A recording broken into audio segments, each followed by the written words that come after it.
Hey guys, so in this video I'll tell you how to add bold text in your Facebook post captions.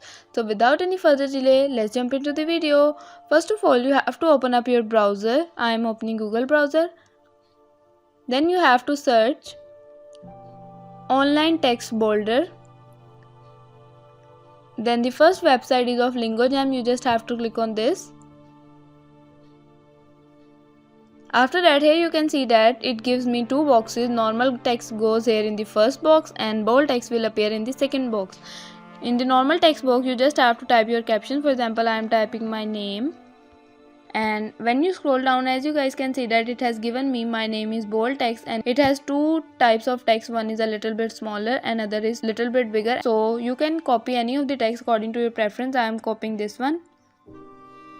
After copying, you just have to put it in your Facebook post caption.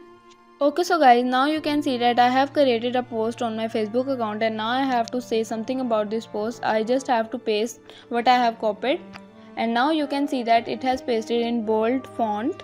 Okay, so guys, this was the easiest and quick way to add bold text in your Facebook post captions. Hope you guys like this video. If you guys like the video, give it a thumbs up. Don't forget to subscribe the channel, hit the bell icon. Thank you for watching.